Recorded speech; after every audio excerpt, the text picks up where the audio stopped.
بسم اللہ الرحمن الرحیم۔ شروع اللہ کے نام سے جو سب پر مہربان ہے، بہت مہربان ہے۔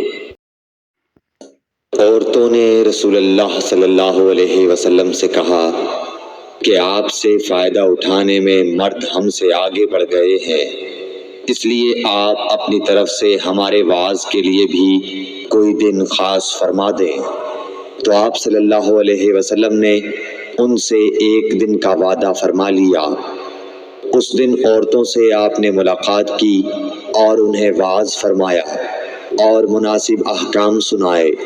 جو کچھ آپ صلی اللہ علیہ وسلم نے ان سے فرمایا تھا اس میں یہ بات بھی تھی کہ جو کوئی عورت تم میں سے اپنے 3 لڑکے آگے بھیج دے گی تو وہ اس کے لیے دوزخ سے پناہ بن جائیں گے۔ اس پر ایک عورت نے کہا اگر 2 بچے بھیج دے؟ آپ نے فرمایا ہاں، اور 2 کا بھی یہ حکم ہے۔ صحیح بخاری حدیث نمبر 101۔ حضور اکرم صلی اللہ علیہ وآلہ وسلم نے فرمایا کہ ایسے 3 بچے جو ابھی بلوغت کو نہ پہنچے ہوں۔ صحیح بخاری حدیث نمبر 102۔ نبی کریم صلی اللہ علیہ وسلم نے فرمایا کہ جس سے حساب لیا گیا اسے عذاب کیا جائے گا۔ حضرت عائشہ رضی اللہ تعالی عنہا فرماتی ہیں کہ یہ سن کر میں نے کہا کہ کیا اللہ نے یہ نہیں فرمایا کہ عنقریب اس سے آسان حساب لیا جائے گا؟ رسول اللہ صلی اللہ علیہ وسلم نے فرمایا کہ یہ صرف اللہ کے دربار میں پیشی کا ذکر ہے، لیکن جس کے حساب میں جانچ پڑتال کی گئی سمجھو وہ غارت ہو گیا۔ صحیح بخاری حدیث نمبر 103۔ رسول اللہ صلی اللہ علیہ وسلم نے اللہ کی حمد و ثنا بیان کی، پھر فرمایا کہ مکے کو اللہ نے حرام کیا ہے، آدمیوں نے حرام نہیں کیا۔ تو سن لو کہ کسی شخص کے لیے جو اللہ پر اور یوم آخرت پر ایمان رکھتا ہو جائز نہیں ہے کہ مکے میں خون ریزی کرے یا اس کا کوئی پیڑ کاٹے۔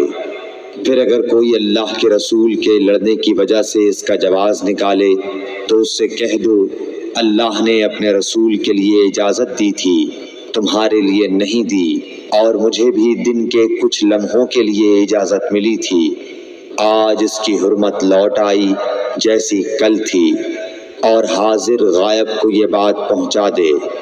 صحیح بخاری حدیث نمبر 104۔ ایک مرتبہ ابو بکر رضی اللہ عنہ نے رسول اللہ صلی اللہ علیہ وسلم کا ذکر کیا کہ آپ صلی اللہ علیہ وسلم نے فرمایا تمہارے خون اور تمہارے مال، محمد کہتے ہیں کہ میرے خیال میں آپ نے اعراضکم کا لفظ بھی فرمایا، یعنی اور تمہاری آبروئیں تم پر حرام ہیں، جس طرح تمہارے آج کے دن کی حرمت تمہارے اس مہینے میں۔ سن لو یہ خبر حاضر غائب کو پہنچا دے۔ اور محمد راوی حدیث کہتے تھے کہ رسول اللہ صلی اللہ علیہ وسلم نے سچ فرمایا۔ پھر دوبارہ فرمایا کہ کیا میں نے اللہ کا یہ حکم تمہیں نہیں پہنچا دیا؟ صحیح بخاری حدیث نمبر 105۔